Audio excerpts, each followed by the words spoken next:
Obrigado, gente. É um prazer estar aqui. Muito obrigado pelo convite do Kleber e da Sensidia. O pedido do Kleber, que eu achei um pedido bastante interessante, apesar de ser um fórum bastante técnico, é falar um pouco das dificuldades, das nuances de negócio, da introdução do assunto API, em um negócio que trabalha com tecnologia, mas já há muitos anos. A fundação da Cato é anterior à internet, né? Acho que a gente consegue colocar as coisas em perspectiva. Depois disso, a Cato teve um spin-off, onde o site foi vendido para um investidor primeiro americano, depois australiano, e esse spin-off é o que hoje sustenta a marca da Cato, mantém a marca da Cato que vocês conhecem. Mas, então, trazer uma tecnologia nova, como é a API e como é REST, para um negócio que já foi construído há muito tempo, foi um desafio bastante interessante, e muitas das dificuldades foram dificuldades de negócio. Algumas também foram de tecnologia, então acho que é legal contar um pouquinho disso para vocês. Então, primeiro, deixa eu dar um pouquinho de contexto. Aqui em Números para Cato, a gente fala com muita gente e muita vaga. O nosso negócio é um negócio de informação, sem nenhuma dúvida. O papel que a gente se propõe é o de marketplace. O que a gente quer é ajudar pessoas a encontrarem oportunidades e oportunidades a encontrarem candidatos para serem avaliados. E, ao fazer isso, a gente basicamente está trafegando informação. Só que, no momento em que isso nasceu, essa informação trafegava nos protocolos mais antigos possíveis. Um pedaço relevante das vagas que hoje são anunciadas no site são capturadas por telefone. Um funcionário da Cato liga para uma pequena empresa, um restaurante, uma padaria, e faz a pergunta: você está contratando alguém? Esse, assim, começa a escrever no nosso sistema detalhes sobre essa vaga. Muitas das vagas também são anunciadas diretamente no nosso site, mas muito do nosso trabalho ainda lembra dessa fundação. E foi dentro desse contexto que a introdução de APIs tinha muito valor. A importância de ter muitas vagas é fundamental para a gente. Então, de novo, colocando mais um pouco de contexto de negócio, o que a gente quer fazer para os assinantes da Cato e da Manager é conseguir dar os melhores conselhos de carreira possíveis. Para fazer isso, eu tenho que entender o que está acontecendo no mercado de trabalho em detalhes. Um pedaço dessa informação são todas as vagas de emprego abertas no momento. Conseguir um banco atualizado com todas essas informações exige uma operação bastante complexa. E a introdução da API para cá é um pouquinho do que eu estou trazendo aqui para vocês. Então, o que a gente já fez antes de falar de API? A gente já, além do telefone, trocou arquivo por FTP para todos os lados, coloca arquivo em servidor, recebe planilha Excel em e-mail, baixa isso e coloca nos servidores, e todo tipo de ruído e dificuldade acontece em decorrência desses protocolos que são muito menos precisos. E o mercado vem evoluindo bastante. Muito do que dá para a gente observar no mercado de Venture Capital, por exemplo, é que vem acontecendo muito investimento no mundo de tecnologia para RH, tanto do lado de empresas, quanto do lado de pessoas que estão buscando novas oportunidades. Então, com essa evolução, a gente viu aqui uma boa oportunidade de facilitar, simplificar essas integrações. Vou contar para vocês de alguns dos cenários em que isso acontece. Isso aqui ainda domina o Brasil. Então, o que acontece é que uma empresa quer mandar isso para a gente e vai conectar diretamente. Em geral, aqui a gente fala de sistemas construídos dentro de casa, grandes consultorias de RH, sejam nacionais ou internacionais, tendem a ter sistemas feitos dentro de casa, então isso aqui é um papel forte. Quando a gente começou a tentar fazer isso aqui acontecer, cada projeto era uma reunião, com ata de reunião, e com protocolo, e com erro, e com depuração, e com a dúvida crítica para quem está construindo a API, que é: olha, tem um problema no software de vocês. E isso vira um processo muito longo. O isolamento que a API coloca aqui no meio permite que esse processo seja muito mais eficaz, porque a gente consegue escalar isso a níveis que a gente antes não conseguia. Então, isso aqui é o cenário mais comum, mas vários outros vêm crescendo também.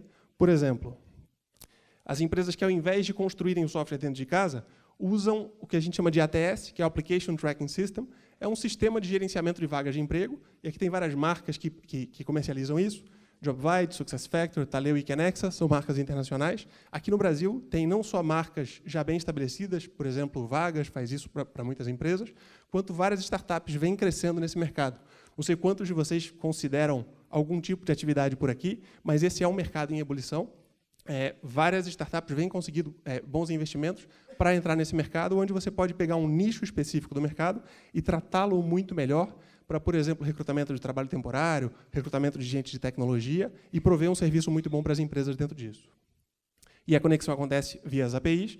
A gente vai falar hoje mais da API de vagas, mas acho que vale destacar que tem uma API de retorno que a gente ainda não construiu. Eu vou contar para vocês um pouquinho de porquê, que é o retorno disso, né? Uma vez que eu contei as vagas que eu tenho, eu quero receber de volta os currículos que se interessaram nessas vagas, para que eu possa avaliar e decidir com quem eu vou entrar em contato. E o terceiro ponto aqui é que já existem brokers mundiais que se propõem a missão de fazer essa conexão acontecer, o que complica ainda mais a nossa guerra. Se é difícil o suficiente eu discutir com alguém a integração direta com o sistema dele, se eu tenho que falar com o fornecedor do software, fica mais difícil, e quando tenho intermediários, fica ainda mais complexo.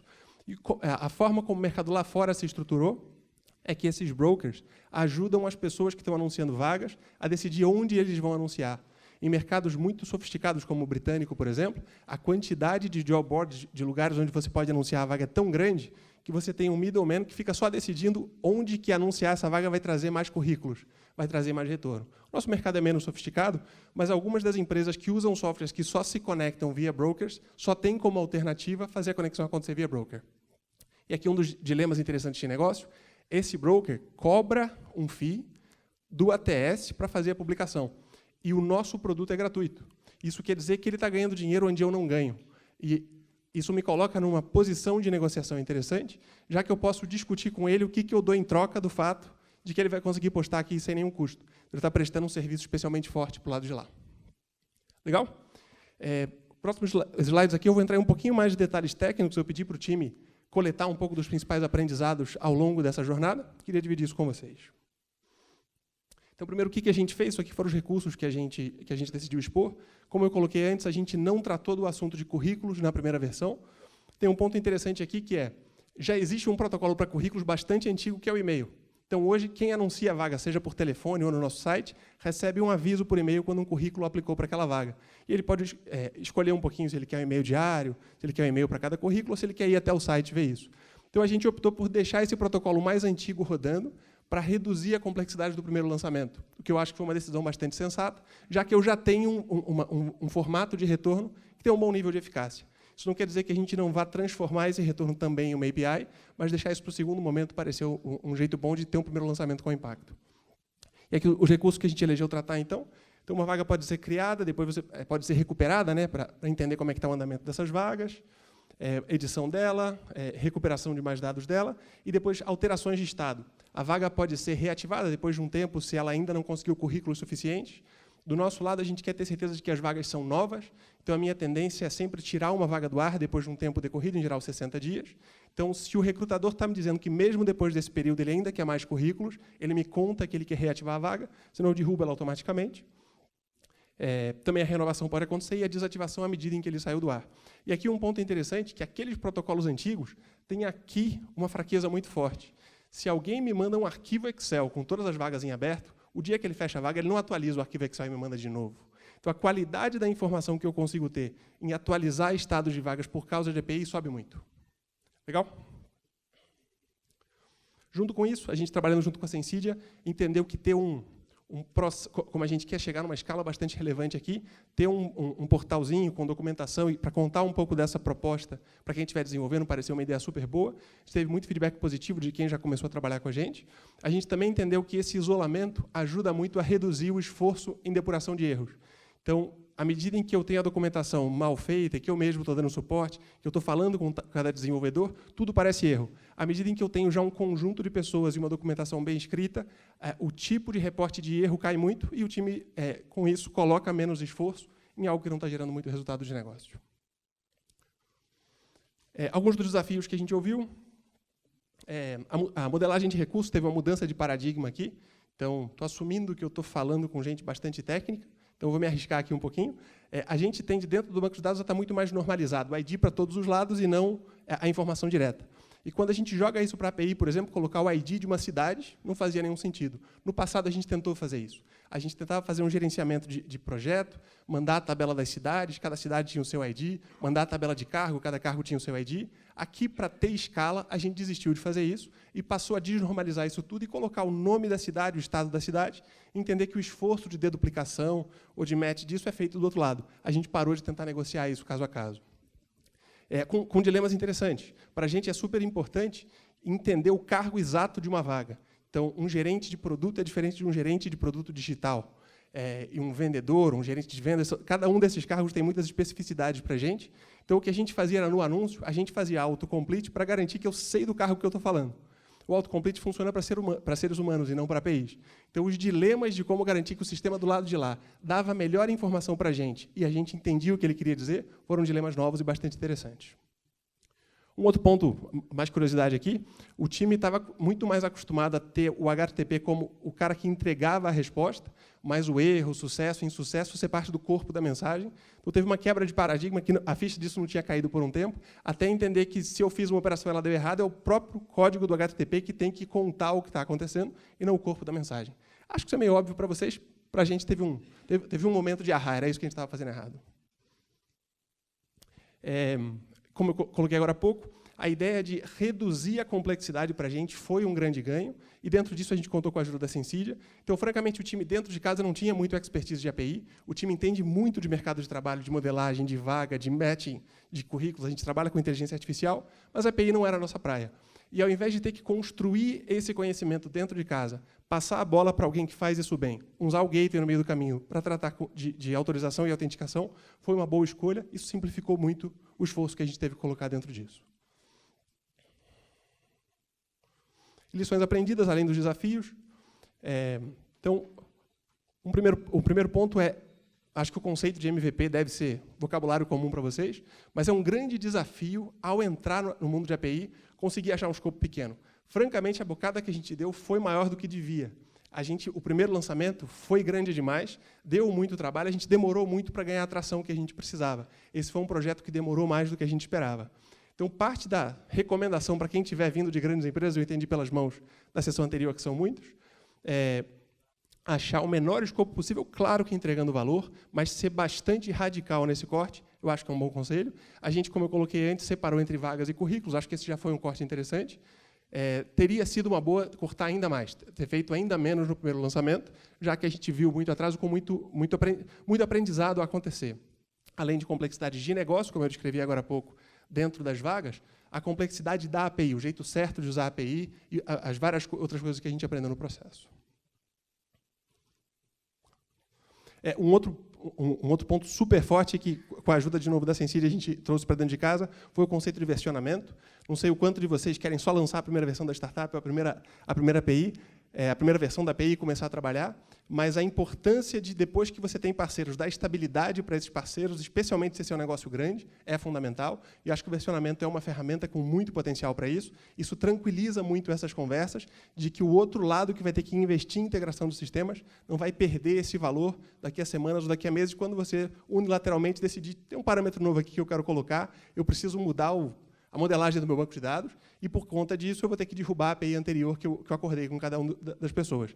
Então, o uso de versionamento e o respeito estrito a uma versão antiga vai continuar operando dentro dos critérios que a gente acordou, tem sido um ponto muito forte ao conversar com as empresas. A documentação, sabe aquela história de que a documentação está no código, né? É só ler o código que você sabe exatamente como o sistema funciona? Quanto mais a gente trabalha com terceiros, mais claro está que isso não é o jeito certo de caminhar. Então, a ideia de ter que investir muito mais em documentação foi um outro aprendizado que veio desse processo. A nossa tendência, como quem constrói muito sistema dentro de casa, é que você fala com o programador e entende como o sistema funciona. Aqui a gente teve que aceitar que, se eu vou ter uma interface claramente cortada, para que ela possa escalar e falar com muitas empresas, eu tenho que investir em documentação. Eu tenho que garantir que a qualidade da informação sobre como a API se comporta vai ser muito alta e que eu vou respeitar o que está na documentação, inclusive eu estar construindo o código. E aí, um pouco de ferramentas para fazer isso também foi um insight interessante. Outra coisa interessante é o papel de logs e métricas. Então, a gente não tinha se dado conta de que a gente estava recebendo um novo toolkit de ferramentas ao começar a usar uma API. Por exemplo, quando que eu posso tirar uma versão do ar? Tem duas informações-chave aqui. Uma, o que eu acordei com todo mundo que está programando, e outra, se ela está tendo acesso. O dia que ela parou de ter acesso, eu posso discutir acelerar um contrato anterior ou até a decisão de adiar ter uma versão por mais tempo, porque eu posso monitorar o uso que ela está tendo. Para vocês, de novo, isso pode parecer óbvio. Para a gente, isso foi razoavelmente novo. Um outro ponto interessante é o que é o FAQ, né? Onde eu preciso concentrar a documentação, onde eu preciso concentrar a comunicação com quem está integrando, olhar para os códigos de erro e os erros que estão batendo na API, é um tremendo insight para entender o que a gente pode fazer, tanto na próxima versão, quanto na documentação da versão atual. Então, os erros logados não são só a dor de quem está construindo, também funcionam como feedback para a qualidade alta ou baixa do que já foi construído. Falando um pouquinho de futuro, acho que aqui também a gente conversa bastante também com conciliando a visão de negócio e tecnologia, o que dá para a gente fazer para frente. Então, a gente gosta muito da ideia de, eu acho que eu aqui estou basicamente pregando com uma audiência totalmente convertida, mas tem uma arquitetura baseada em serviço, a gente está vendo muito do valor disso, depois de ter feito esses primeiros investimentos.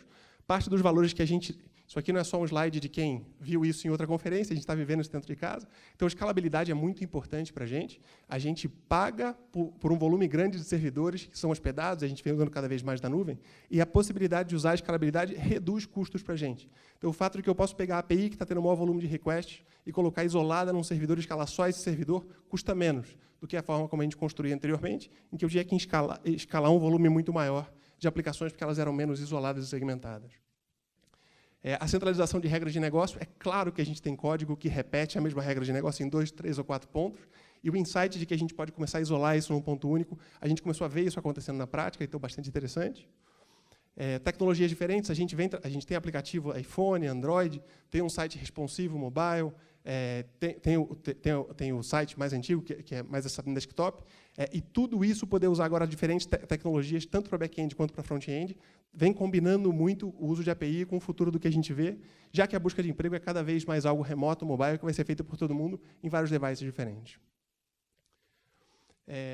E outro ponto, bem dos desenvolvedores construindo isso aqui, foi, de repente, eles estão sem medo de alterar o banco de dados. Antes, a possibilidade de mudar o nome de uma coluna e de esperar durante uma semana para ver onde tinha alguém reclamando de algum erro era muito preocupante, era um medo muito forte. De repente, a coisa está tão isolada que você pode alterar um pequeno pedaço de código e fazer uma alteração na estrutura do banco de dados sem um grande medo do impacto que isso vai ter.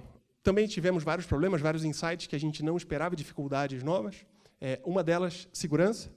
Então, quando você está dentro de uma aplicação e ela já está numa situação específica, você já sabe, por exemplo, que aquele é um cliente pagante, que ele tem direito a estar fazendo aquela operação, você, em cada pedaço de código, checa menos por segurança. Quando tudo é isolado dentro de chamadas REST específicas, o volume de código checando se esse cara tem ou não autorização, o pensamento de em que pedaço do token a gente vai guardar a informação do que ele pode ou não pode fazer, e a frequência com que a gente checa isso subiu muito. Então, a segurança está mais presente ao longo de todo o código agora.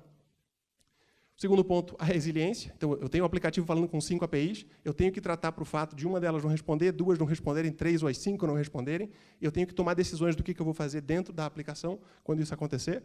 Então, a complexidade do ambiente torna o código mais complexo, ele tem que tratar muito mais situações. Isso também deu mais trabalho, a gente teve que pensar mais nisso. E um terceiro ponto, fluxo de rede. À medida em que a gente agora está fazendo muito mais chamadas e chamadas fazem chamadas, o que a gente está vendo é que o uso de banda sobe bastante. Isso é uma preocupação potencial. Claro que dentro de casa é fácil lidar com isso, mas isso tem que ser gerenciado, né? A ideia de que essas melhorias de arquitetura se reflitam em um aumento de latência para o usuário é a última coisa que a gente quer ver. Então, isso passou a ser algo que a gente tem que monitorar agora com muito mais cuidado. Dois próximos passos que eu achei legal contar para vocês. A primeira é a API de candidatos. E aqui eu acho que é interessante puxar de que o principal motivo da gente ter adiado isso aqui não é nem de longe a complexidade técnica, é o modelo de negócios. Essa é a informação principal que eu entrego. Receber vagas é fácil no meu modelo de negócio, porque isso é gratuito, pode ser feito por qualquer um. Eu tenho um time que monitora para garantir que as vagas são reais e que as empresas existem. Agora, quando eu estou entregando currículos para empresas, eu posso estar alimentando um concorrente meu. Eu posso estar alimentando uma consultoria de RH que quer cancelar a assinatura desse serviço e ela está importando todo o meu banco de uma vez só. Então, eu começo a ter que tratar muito mais as regras de negócio e discutir junto a cada um dos parceiros os critérios de uso disso e colocar controles de negócio no uso da API. Por exemplo, a ideia de uma hierarquia de parcerias, em que eu vou ter um parceiro premium, um parceiro silver e um parceiro típico, onde todo mundo pode entrar, é uma das soluções naturais aqui para a gente. E em cada uma dessas eu vou ter controles diferentes e uma estrutura de gerenciamento de parceiros, que tem que, de vez em quando, bater na porta do parceiro e falar: eu estou a ponto de cortar o seu status premium porque você não está cumprindo as regras. Em alguns casos, a gente descobriu que a única solução razoável é dizer que eu vou usar o sistema do parceiro quando algum sinal nos números mudar muito, mas eu só vou deixar esse tipo de status para o cara Gold, porque senão o esforço que eu tenho que colocar no gerenciamento disso é grande demais. Então, para poder escalar e pensar de forma escalável, os desafios do modelo de negócio foram uma novidade bastante interessante. E aí, é claro, o impacto dos ataques aqui é muito mais forte, e por isso a preocupação. Um outro ponto interessante, enquanto próximos passos, A Cato faz parte de um grupo internacional australiano que cobre mais de 17 países. Somando esses 17 países, a gente fala de 4 bilhões de pessoas, 30% do PIB mundial. Então, o que a gente pode fazer aqui é muito relevante para o mercado que trabalha no mercado de trabalho, né? Para o mercado de job boards mundial. Já existe um microformato que lida com esse assunto, mas a gente está identificando que dá para ir muito além de microformato pelo poder que a gente tem de orquestrar isso junto àqueles fornecedores que eu mostrei agora há pouco. Então, a ideia de ter, por exemplo, um único endpoint para as empresas que lidam com os 17 países tem uma força muito grande, porque eu posso bater na porta da Oracle e discutir como é que é o critério de integração do produto, do endpoint desse grupo de empresas com as ferramentas da Oracle, a mesma coisa para a IBM. Então, o poder de negociação, quando a gente define um protocolo, o protocolo expressa o nosso poder de negociação. A possibilidade de construir um protocolo nosso faz com que a gente possa direcionar para onde esse mercado vai crescer.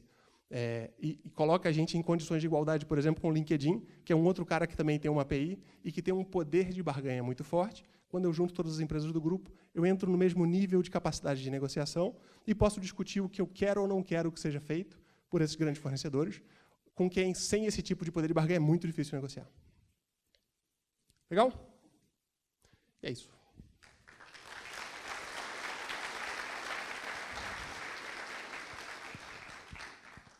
Perguntas? Isso. Bom, eu tenho uma. Shift cultural na equipe, assim. Você explica um pouco como foi que a equipe recebeu, se foi um negócio mais top-down, ou se a própria equipe se mobilizou, qual foi o feedback, como que está mais ou menos organizado, como os times estão mais ou menos organizados hoje lá. Legal. A gente trabalha usando muito da metodologia Agile e a gente vem adotando times cada vez menores.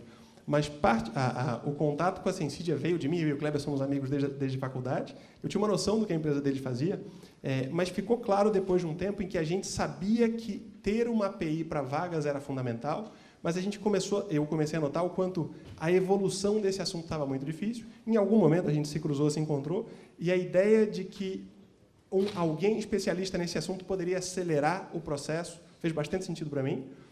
Depois da chegada deles, o time ficou muito motivado, muito empolgado. Tinha várias abordagens que podiam não ser tão boas e o incremento na velocidade da entrega foi forte e o time ficou super empolgado depois desse contato. Então, a princípio, que a gente trabalhou foi dentro de um time pequeno e esse time começou a contaminar o resto das equipes depois disso. À medida que algo como arquitetura baseada em serviço, eles ouviam no mercado em vários lugares, mas, de repente, começaram a sentir que o sistema onde ele trabalhava podia suportar esse tipo de coisa, deixou todo mundo motivado. E essa contaminação começa a fazer com que outros times queiram fazer isso. Hoje, então, um dos times que trabalhou nisso ganhou o caráter de especialista desse assunto e quer fazer cada vez mais coisa com a API, são muitos deles que estão empurrando algumas dessas novas APIs, mas outros times também já começam a querer trabalhar dessa forma. Legal, ótimo. Pergunta? Mais alguém? Opa, deixa eu dar uma olhada aqui. Aplicativo. Perguntando sobre no futuro, né, a API de candidatos com relação a problema de privacidade. Se você pode falar um pouco sobre isso. Posso sim. Esse é um problema antigo, a gente já trata isso de várias formas. Então, o problema típico para a gente de privacidade eu trabalho na empresa X, estou muito chateado com o meu chefe, quero procurar um novo emprego, mas o meu chefe me contratou pela Cato, então toda nova contratação vai passar pela Cato. Se esse cara buscar currículo e me achar, eu vou ter um conflito. Vou ser mandado embora mais cedo, eu não vou conseguir o próximo passo. Só para ilustrar algo que para a gente é super forte. Então, a gente já modelou a solução para esse problema muitos anos atrás e já trata com isso. Então, uma pessoa que esteja buscando emprego declara para a gente se tem uma ou mais empresas onde ela não queira ser encontrada. E a gente faz com que isso seja respeitado. Tem vários mecanismos engraçados do tipo, uma vaga foi confidencialmente anunciada pela empresa onde ele hoje trabalha, ele não sabe que a vaga é confidencial porque ele está a ponto de ser mandado embora, mas ele também está chateado com o empregador, então ele está buscando emprego e ele aplica para aquela vaga. Esse é um daqueles cenários de pesadelo, não tem nenhum jeito muito bom.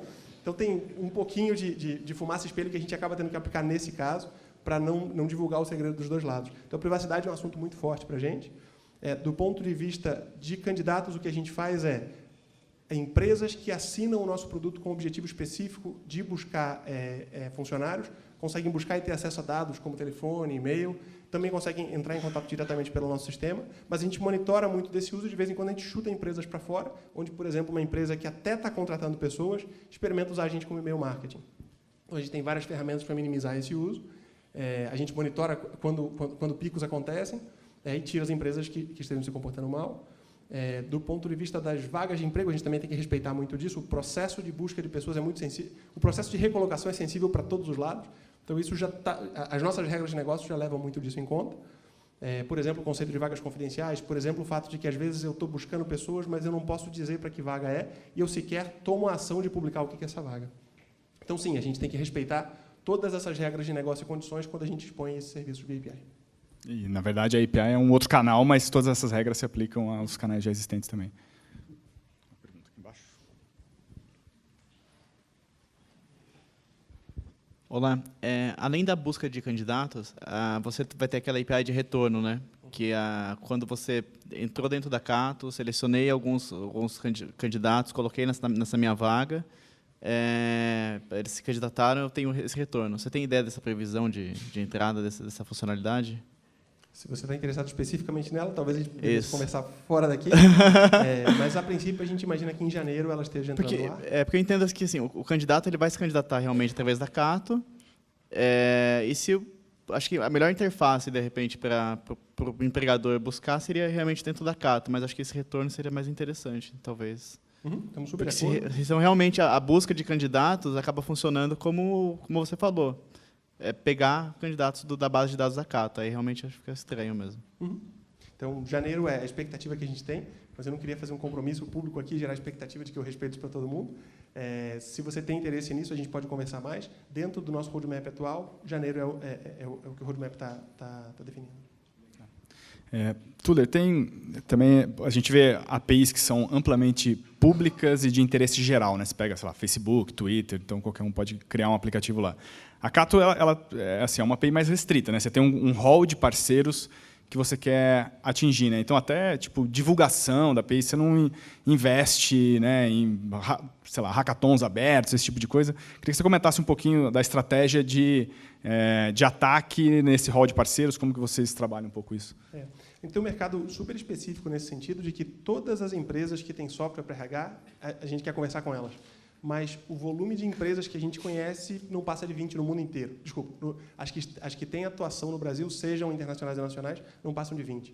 Então, fazer um grande evento, fazer grande divulgação não é o melhor uso do dinheiro que a gente tem. A gente até identificou...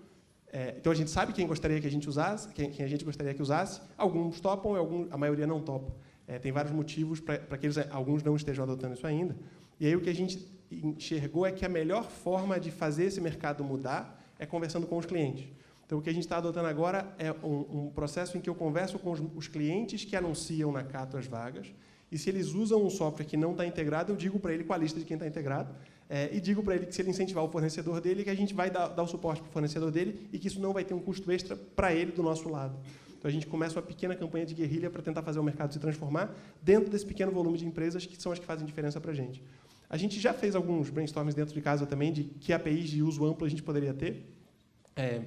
Uma que parece fazer sentido, uma visão super bacana para compartilhar com vocês se eu sei de todas as vagas de emprego em aberto no Brasil, para todas as áreas, isso pode virar quase um índice financeiro, né? Eu consigo enxergar movimentações do mercado. Então, desde expor dados consolidados sobre o mercado de trabalho, sobre prévia de taxa de desemprego, sobre como é que está uma cidade específica economicamente. Tem várias coisas legais que a gente pode fazer. A gente só não achou o principal motivador financeiro para fazer esse tipo de investimento.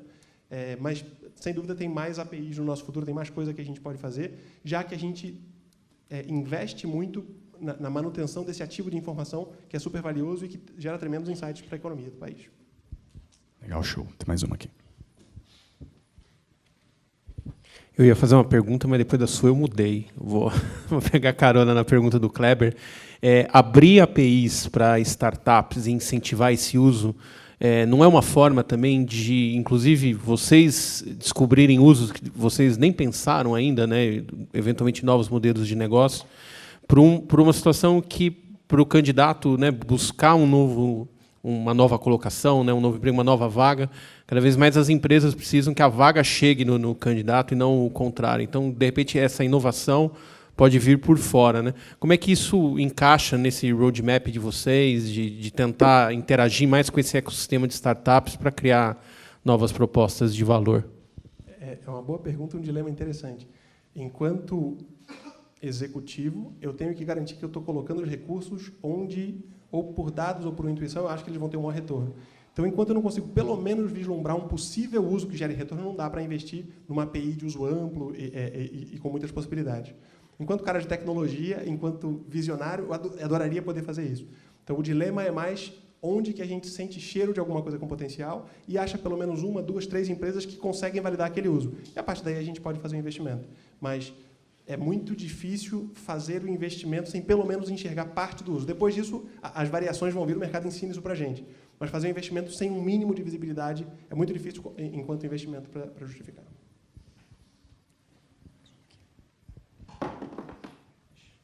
Oi, meu nome é Márcio, tenho uma startup, a gente trabalha com georreferenciamento e a gente começou API First.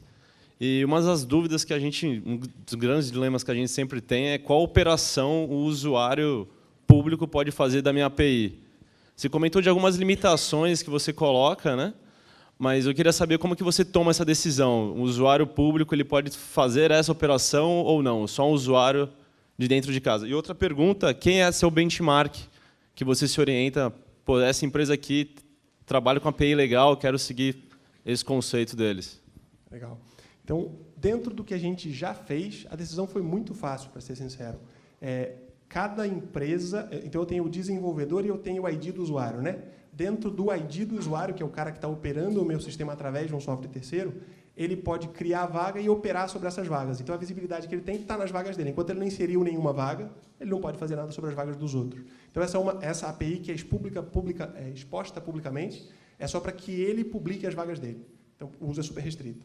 A gente tem APIs internas, que a gente usa, por exemplo, no nosso aplicativo, em que eu listo as vagas de todo mundo. E essas a gente absolutamente não expõe, porque isso é muito do serviço que a gente vende, e a gente não achou um bom uso, dentro da pergunta anterior, eu poderia expor o meu serviço de carreira via API. Mas, no fundo, eu só estou incentivando um concorrente meu a nascer. Enquanto eu não conseguir enxergar pelo menos um bom uso disso, não é algo que a gente vai fazer. Então, tem APIs para uso interno, por exemplo, no nosso aplicativo, para uso externo, depois de publicar uma vaga, ele pode interagir sobre essa vaga. Sobre o benchmark, cara, trabalhei 6 anos no Google, é difícil não vê-los dentro disso. Acho que o Twitter provavelmente é a grande estrela que, ao mesmo tempo, ajudou a definir o mercado e tropeçou depois em vários erros que ele cometeu. Dentro mais perto do mercado onde a gente trabalha, o LinkedIn é provavelmente uma referência forte, quando a gente fala de carreira, de pessoas, de anúncio de vaga. Mas eu não diria que eles estão no nível estelar de execução, como dá para ver em empresas como Twitter e Google. E, francamente, aqui no Brasil, tem muito por construir. Eu não acho que tem ninguém fazendo nada muito relevante ainda dentro do mercado de RH, de mercado de trabalho via APIs. Então, em algum momento, eu gostaria de ser quem está liderando esse mercado, mas tentar fazer esse claim agora, absolutamente não. A gente não está pronto para isso. Tuleiro, tem mais uma. Você comentou um pouco de métricas e de como vocês usam algumas métricas técnicas para tirar insights, né? Então, sei lá, as APIs que são mais chamadas, você poder concentrar a documentação. E isso se acaba fundamentando muito em cima de tráfego, de calls ou de coisas que estão acontecendo com erro, né? Em termos de métricas de negócio, assim, que tipo de sucesso vocês estão buscando? Qual que é o indicador que vai determinar se a API está sendo massivamente usada e vocês estão na direção correta? Legal. Então, tem um indicador bem... Então, imagina que eu tenho 200 funcionários que têm por objetivo falar com as empresas para coletar vagas. O custo meu para atrair vagas é o total de vagas que eu consegui, dividido por todo o custo de operação que eu tenho. Quanto mais vagas eu trago, menor está o meu custo por vaga. Para garantir um bom serviço para quem está buscando emprego, eu tenho que ter um volume grande de vagas em todo o Brasil e muito diversificadas em vários ramos de atuação, vários mercados de trabalho diferentes. Então, o custo de captação de vagas é um dos principais indicadores de negócio que a gente enxerga que podem cair aqui. A redução de custo hoje vem muito da empresa vindo até o meu site e publicando dinamicamente. A dificuldade disso é que eu estou colocando um esforço na mão da empresa do lado de lá. Então, quando a gente fala com uma grande consultoria, por exemplo, ela tende a pegar essas vagas têm mais a cara da Cata, essas aqui têm menos, eu não quero passar por esse esforço. À medida em que eu integro via API, ela pode tomar a decisão de tudo pode ir, se alguma vaga não encontrar currículos lá, isso não é um desafio. Então, a redução do custo de captação é um dos grandes pontos aqui. E, de forma global, como eu tenho que controlar esse custo de captação, o número total de vagas. E quando a gente mapeia as vagas que eu consigo capturar e divido isso pelas contratações que o governo reporta via CAGED, eu tenho um share das vagas do mercado que eu tenho. Então, o aumento do share de vagas que eu conheço e a redução do custo de captação. Legal. Excelente. Mais alguém? Não? Bom, Eduardo, muito obrigado. Obrigado, gente. Valeu.